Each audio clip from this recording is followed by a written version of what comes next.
एक मशहूर विचारक ने कहा है, परिवर्तन ही संसार का नियम है। और ये बदलाव समाज के हर कोने को छूता है, खासकर हमारे सबसे बुनियादी संस्थानों को। आज हम भारत में ऐसे ही एक बेहद महत्वपूर्ण स्तंभ विवाह पर जो उथल-पुथल हो रही है, जो बदलाव आ रहे हैं, उनकी गहराई में उतरेंगे। हमारे हाथ में इंडियन एक्सप्रेस में प्रकाशित एक काफी विस्तृत लेख है। ये भारत में विवाह की बदलती तस्वीर को मतलब कानूनी और सामाजिक दोनों ही नजरियों से देखता है।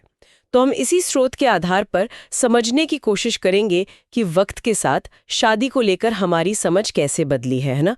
कानून ने इस बदलाव को कैसे अपनाया है या शायद नहीं अपनाया है, और जमीनी हकीकत क्या है। इस विश्लेषण का मकसद बिल्कुल साफ है, स्रोत में जो जानकारी और तर्क दिए गए हैं उन्हें आपके सामने रखना। कैसे बराबरी, आज़ादी और सम्मान जैसे नए जमाने के मूल्य शादी की सदियों पुरानी धारणाओं से टकरा रहे हैं। कानून इस टकराव में कहाँ खड़ा है, क्या वो वाकई इन बदलावों को जगह दे पा रहा है? ये चर्चा यूपीएससी की तैयारी करने वालों के लिए तो अहम है ही, साथ ही हर उस व्यक्ति के लिए जो भारतीय समाज और इसके कानूनों की नब्ज समझना चाहता है। और देखिए, बात सिर्फ किताबी नहीं है। क्या आप जानते हैं कि तलाक के आधारों में पिछले कुछ दशकों में कितने बड़े बदलाव आए हैं, या कैसे अदालतें मानसिक क्रूरता जैसी चीजों की बिल्कुल अलग अलग व्याख्या कर रही हैं। हाल ही में हिमाचल प्रदेश की एक खबर ने भी शादी की पारंपरिक समझ पर सवाल खड़े किए हैं। चलिए इस पूरे ताने बाने को परत दर परत खोलते हैं। तो शुरुआत करते हैं इस बदलते माहौल से।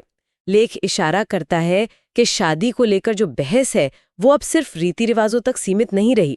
एक तरफ हम लैंगिक समानता, निजी स्वतंत्रता और गरिमा जैसे संवैधानिक मूल्यों की बात करते हैं, तो दूसरी तरफ दहेज हत्या जैसी गंभीर सामाजिक मुद्दे भी हमारे सामने हैं, जो विवाह संस्था से जुड़े हैं। और जैसा मैंने जिक्र किया, हाल में हिमाचल के सिरमौर जिले के ट्रांसगिरी इलाके में वो हट्टी समुदाय की घटना सामने आई, जहां कथित तौर पर 2 भाइयों ने एक ही महिला से विवाह किया। इस तरह की घटनाओं से अकादमिक जगत में भी इस विषय पे नए सिरे से सोचने की जरूरत महसूस हुई है। बिल्कुल। और ये समझना जरूरी है कि आज हम शादी का जो रूप सबसे ज्यादा देखते हैं, यानी एक पुरुष और एक महिला के बीच, जिसे हम एक विवाही और अक्सर पितृसत्तात्मक ढांचे में देखते हैं, ये हमेशा से ऐसा नहीं था। नहीं, दुनिया भर में यही एकमात्र मॉडल रहा है। इसका जो मौजूदा स्वरूप है वो काफी हद तक खास आर्थिक और कानूनी परिस्थितियों की उपज है।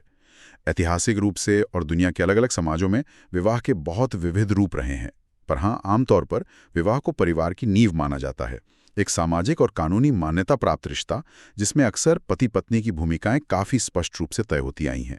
और भारतीय संदर्भ में देखें तो पारंपरिक तौर पर इस रिश्तेदारी की व्यवस्था में पुरुषों का पलड़ा भारी रहा है ना? लेख भी इसी ओर इशारा करता है। शादी के अंदर पति को ज्यादा अधिकार मिलते हैं, जबकि पत्नी से उम्मीद की जाती है कि वो कर्तव्यों का पालन करें। वो कहावत है ना, लड़कियां तो पराया धन होती हैं। ये कहीं ना कहीं इसी लैंगिक असमानता और सोच को दर्शाती है। हाँ, पितृसत्तात्मक समाजों में ये गहरी जड़ जमाई हुई समझ है कि शादी के बाद महिला का असली घर पति का घर होता है। अगर हम धार्मिक नजरिए से देखें तो हिंदू परंपरा में विवाह को एक पवित्र संस्कार माना जाता है, एक तरह से अटूट आजीवन बंधन। वहीं दूसरी तरफ इस्लामिक कानून यानी शरिया में विवाह को एक सामाजिक अनुबंध मतलब कॉन्ट्रैक्ट के तौर पर देखा जाता है। इसीलिए वहां तलाक और मेहर यानी मेंटेनेंस की व्यवस्था मौजूद है। ये अलग अलग दृष्टिकोण विवाह की कानूनी समझ को भी प्रभावित करते हैं। दिलचस्प बात यह है कि इस संस्था को कानूनी जामा पहनाने की कोशिशें काफी पहले शुरू हो गई थीं। स्रोत बताता है कि औपनिवेशिक काल में अंग्रेजों ने हिंदुओं के विवाह से जुड़े कुछ कानूनों को संहिताबद्ध यानी कोडिफाई करने की कोशिश की।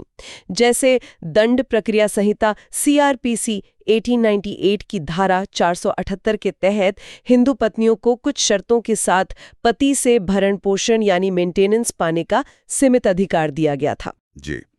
और आज़ादी के बाद इस दिशा में और बड़े और व्यवस्थित कदम उठाए गए। सबसे महत्वपूर्ण था हिंदू विवाह अधिनियम 1955 का आना। इस कानून ने पहली बार हिंदू समाज के लिए तलाक को कानूनी मान्यता दी।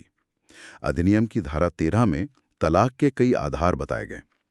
इनमें कुछ प्रमुख हैं: जीवन साथी के अलावा किसी और के साथ स्वैच्छिक यौन संबंध बनाना, क्रूरता का व्यवहार करना, याचिका दायर करने से ठीक पहले कम से कम 2 साल तक लगातार जीवन साथी को छोड़कर अलग रहना, जिसे परित्याग या डिजर्शन कहते हैं, धर्म बदलकर हिंदू न रह जाना या फिर असाध्य मानसिक बीमारी से पीड़ित होना, ये कुछ मुख्य आधार थे। लेकिन ये क्रूरता वाला जो आधार है ये शुरू से तलाक के लिए मान्य नहीं था। मुझे याद आ रहा है लेख में इसका जिक्र था। आपने सही पकड़ा, बिल्कुल। 1955 के मूल कानून में क्रूरता को सिर्फ न्यायिक अलगाव यानी जुडिशियल सेपरेशन का आधार माना गया था। न्यायिक अलगाव का मतलब है कि पति पत्नी कानूनी तौर पर अलग रह सकते हैं, लेकिन उनकी शादी खत्म नहीं होती। ये तलाक से अलग है। फिर 1976 में एक बड़ा संशोधन हुआ, विवाह कानून संशोधन अधिनियम। इस संशोधन के बाद ही क्रूरता को तलाक और न्यायिक अलगाव दोनों के लिए एक वैध आधार बना दिया गया। ये एक अहम बदलाव था। अच्छा, तो 1976 का संशोधन काफी महत्वपूर्ण था। इसने सिर्फ क्रूरता वाले नियम को बदला या और भी कुछ? यहीं से शायद कहानी और दिलचस्प मोड़ लेती है। बिल्कुल। 1976 का संशोधन एक मील का पत्थर साबित हुआ। इसने एक और बहुत बड़ा बदलाव किया, आपसी सहमति से तलाक यानी डिवोर्स बाय म्यूचुअल कंसेंट का प्रावधान जोड़ा। यानी अगर पति पत्नी दोनों आपसी रजामंदी से अलग होना चाहते हैं तो वो अदालत में अर्जी दे सकते हैं। इससे पहले तलाक के लिए अक्सर ये साबित करना पड़ता था कि दूसरे पक्ष की गलती है। आपसी सहमति ने इस सोच को बदला और तलाक को व्यक्तिगत पसंद का मामला भी बनाया। इसके बाद धीरे धीरे विवाह का अपरिवर्तनीय रूप से टूट जाना यानी इर्रिट्रीवेबल ब्रेकडाउन ऑफ मैरिज जैसी अवधारणाओं पर भी विचार होने लगा। मतलब ऐसी स्थिति जहां शादी इस हद तक बिगड़ चुकी हो कि उसे सुधारना मुमकिन ना लगे, भले ही किसी एक की गलती साबित ना हो पाए। और अब हम देख रहे हैं कि अदालतें हिंदू विवाह अधिनियम की व्याख्या करते समय संवैधानिक मूल्यों, खासकर लैंगिक समानता, व्यक्तिगत स्वतंत्रता और मानवीय गरिमा को ज्यादा महत्व दे रही हैं। क्या इसका कोई ठोस उदाहरण है हाल के सालों का जहां अदालत ने इस संवैधानिक नजरिए को अपनाया हो? कोई केस? हाँ, कई उदाहरण हैं। एक चर्चित मामला है अमरदीप सिंह बनाम हरवीन कौर 2017। इसमें सुप्रीम कोर्ट ने एक अहम बात कही, हिंदू विवाह अधिनियम की धारा 13B(2) के तहत आपसी सहमति से तलाक के लिए अर्जी देने के बाद 6 महीने का इंतजार करना अनिवार्य होता है ताकि शायद सुलह की कोई गुंजाइश निकल आए। लेकिन कोर्ट ने कहा कि ये 6 महीने की प्रतीक्षा अवधि हमेशा बाध्यकारी नहीं है। अगर अदालत को लगता है कि पति पत्नी पहले से ही काफी लंबे समय, मतलब कानून में बताई अवधि से ज्यादा से अलग रह रहे हैं, उनके बीच सुलह की सारी कोशिशें नाकाम हो चुकी हैं और अब साथ रहने की कोई संभावना नहीं है, तो अदालत इस प्रतीक्षा अवधि को माफ कर सकती है। इससे उन मामलों में तलाक की प्रक्रिया तेज हुई जहां रिश्ता पूरी तरह खत्म हो चुका था। और आपने पहले मानसिक क्रूरता का जिक्र किया था। ये थोड़ा अस्पष्ट सा लगता है। क्या अदालतों ने इसे तलाक का आधार माना है, खासकर जब शारीरिक हिंसा ना हो? हाँ, ये भी एक महत्वपूर्ण पहलू है। अदालतों ने माना है कि क्रूरता सिर्फ शारीरिक नहीं, मानसिक भी हो सकती है और इसे तलाक का आधार बनाया जा सकता है। ये पति या पत्नी किसी के भी खिलाफ साबित हो सकता है। उदाहरण के लिए भूरीबाई बनाम भीम सिंह मध्य प्रदेश हाईकोर्ट 2025 मामले का जिक्र लेख में है।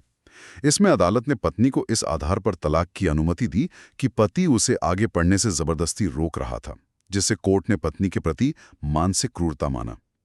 इसी तरह ओडिशा हाईकोर्ट 2025 के एक फैसले में पति को तलाक दिया गया। अदालत ने पाया कि पत्नी अपने पति के शारीरिक दोषों को लेकर लगातार ताने मारती थी या अपमानजनक बातें कहती थी और इसे पति के प्रति मानसिक क्रूरता माना गया। लेकिन अगर क्रूरता इतनी व्यक्तिपरक है, मतलब सब्जेक्टिव है, तो क्या इसकी व्याख्या में चुनौतियां नहीं आती होंगी? क्या ये जज पर बहुत ज्यादा निर्भर नहीं करता? निश्चित रूप से ये एक बड़ी चुनौती है। क्रूरता क्या है, इसकी कोई एक परिभाषा देना मुश्किल है। ये हर मामले के तथ्यों और परिस्थितियों पर निर्भर करता है, इसलिए इसकी व्याख्या अदालत के विवेक पर काफी हद तक निर्भर करती है। इसका असर खासकर उन मामलों पर पड़ता है जहां घरेलू हिंसा या भावनात्मक शोषण के आरोप हों। जो पक्ष क्रूरता का आरोप लगाता है उसे ही इसे साबित करना होता है और इसके लिए ठोस और विश्वसनीय सबूत पेश करने पड़ते हैं, जो मानसिक उत्पीड़न के मामलों में अक्सर मुश्किल होता है। उदाहरण के तौर पर दिल्ली हाईकोर्ट ने 2024 के एक फैसले में कहा कि पत्नी का पति पर अपने माँ बाप से अलग रहने के लिए लगातार दबाव डालना क्रूरता माना जा सकता है। उसी फैसले में कोर्ट ने यह भी कहा कि अगर पति अपनी पत्नी से घर के कामकाज करने की उम्मीद रखता है तो इसे आमतौर पर क्रूरता नहीं कहा जा सकता। तो आप देख सकती हैं कि व्याख्याएं कितनी अलग अलग हो सकती हैं। इसलिए भले ही कानून में तलाक के आधार उदार हुए हैं, ये कहना मुश्किल है कि कानून और उसकी व्याख्या जमीनी स्तर पर पूरी तरह लैंगिक रूप से न्यायपूर्ण यानी जेंडर जस्ट हो गई है। ये एक लगातार विकसित होता हुआ और बहस का क्षेत्र है। तो यहाँ एक तरह का खिंचाव या विरोधाभास साफ दिखता है। एक तरफ कानून है, संवैधानिक मूल्य हैं जो बराबरी और आज़ादी की बात करते हैं, तलाक को मान्यता देते हैं। दूसरी तरफ हमारा समाज है जहाँ आज भी तलाक को खासकर महिलाओं के लिए एक कलंक की तरह देखा जाता है। अक्सर सलाह यही दी जाती है कि एडजस्ट कर लो, सब्र रखो, है ना? आपने बिल्कुल सही नस पकड़ी है। यही इस पूरे मुद्दे का सार है। तलाक की कानूनी समझ भले ही संवैधानिक मूल्यों और व्यक्तिगत स्वतंत्रता पर आधारित हो रही हो, लेकिन सामाजिक हकीकत और उसके परिणाम बिल्कुल अलग हैं।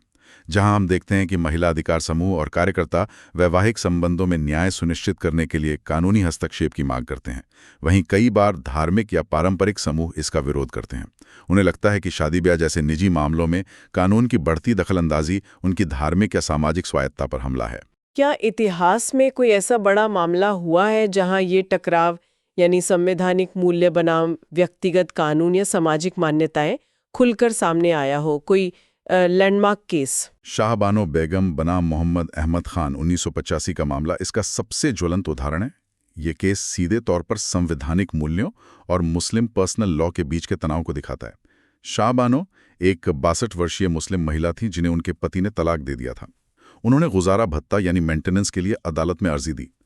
मामला सुप्रीम कोर्ट तक पहुंचा। सुप्रीम कोर्ट ने सीआरपीसी की धारा 125 के तहत फैसला सुनाया, जो सभी धर्मों की जरूरतमंद पत्नियों, बच्चों और माता पिता के भरण पोषण का प्रावधान करती है। कोर्ट ने कहा कि धारा 125 पर्सनल लॉ से ऊपर है और पति को इद्दत की अवधि, तलाक के बाद की एक निश्चित अवधि के बाद भी शाहबानों को गुजारा भत्ता देना होगा। इस फैसले का कई मुस्लिम संगठनों, खासकर रूढ़िवादी पुरुष नेताओं ने जोरदार विरोध किया। उन्होंने इसे मुस्लिम पर्सनल लॉ में दखलंदाजी माना। इस केस ने पूरे देश में समान नागरिक संहिता, यूनिफॉर्म सिविल कोड, यूसीसी और महिलाओं के अधिकारों पर एक जबरदस्त बहस छेड़ दी थी, जिसका असर आज तक महसूस होता है। तो ये तो हुई तलाक और भरण पोषण की बात।